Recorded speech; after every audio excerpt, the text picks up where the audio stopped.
#Dr. John అని type చేసి మీ questions అడగండి, తప్పకుండా రిప్లై చేస్తాను. Mohan Dasari 6258. John sir, a small doubt, Minoxil use చేసి హెయిర్ ఆయిల్ కూడా యూజ్ చేయవచ్చా సార్? మినాక్సిల్ వాడుతున్నారు, చాలా మంచిది. హెయిర్ ఆయిల్ వాడాలనుకుంటున్నారు, ఇది కూడా మంచిదే. కానీ రెండింటిని మిక్స్ చేసి వాడొచ్చా? ఏంటి ఇప్పుడు అసలు నీకు ఎందుకు ఇవన్నీ, ఎందుకు అలా? లేకపోతే మినాక్సిల్ అప్లై చేసిన దాని మీద మళ్ళీ ఆయిల్ వాడొచ్చా? లేకపోతే ఆల్రెడీ మీరు ఆయిల్ అప్లై చేశారు, మినాక్సిల్ వాడొచ్చా? ఇటువంటి చాలా డౌట్లు మీకు ఉంటాయి, జాగ్రత్తగా వినండి. ఫస్ట్ పాయింట్, మినాక్సిల్ వాడుతున్నప్పుడు దాని పర్పస్ వచ్చేసి స్కాల్ప్ లోపలికి వెళ్ళడం, అంటే స్కాల్ప్ మీద ఉండే అట్లీస్ట్ పై పొరల్లోకి అది అబ్జర్వ్ అవ్వాలి. అందుకోసమే దాంట్లో ఆల్కహాల్ ఉంటుంది. సో అది అబ్జర్వ్ అవ్వాలంటే స్కాల్ప్కి మినాక్సిల్కి మధ్యలో ఎటువంటి అడ్డంకి ఉండకూడదు.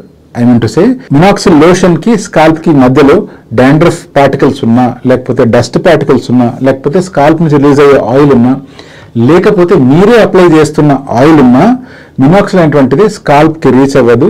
అలా రీచ్ కాకుంటే రూట్స్ దగ్గరికి రీచ్ అవ్వదు. అలా రీచ్ కాని పక్షంలో మనం అనుకుంటున్న రిజల్ట్ ఏమాత్రం రాదు. సో మినాక్సిల్ అప్లై చేసేటప్పుడు స్కాల్ప్ అనేటువంటిది క్లీన్ గా, నీట్ గా, డ్రైగా ఉండాలి. ఇది అర్థమైంది. ఇప్పుడు ఆయిల్ సైమల్టేనియస్ గా వాడాలి అనుకుంటున్నా అంటే మళ్ళీ ఒకసారి అర్థం చేసుకుందాం. ఆయిల్ యొక్క పర్పస్ ఏంటి అంటే ప్రధానంగా హెయిర్ ని కండిషన్ చేయడము, హెయిర్ ని నరిష్ చేయడము. కొన్నిసార్లు కొన్ని రకాల ఆయిల్స్ లో ఉండే ఔషధ గుణాల వల్ల అవి స్కాల్ప్ మీద అప్లై చేసినప్పుడు కొంచెం అబ్జార్ప్షన్ జరిగితే అది మంచిదే. బట్ ప్రధానంగా ఆయిల్ అనేటువంటిది మనము హెయిర్ కే అప్లై చేయాలి.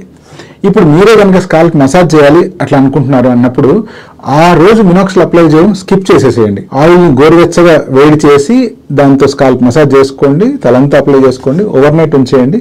నెక్స్ట్ డే మార్నింగ్ వాష్ చేసి మళ్ళీ యథావిధిగా మినాక్సిల్ వాడడం స్టార్ట్ చేయండి. బట్ ఈ రెండింటిని మిక్స్ చేసి వాడడం మాత్రం ఏమాత్రం మంచిది కాదు. Okay, bye.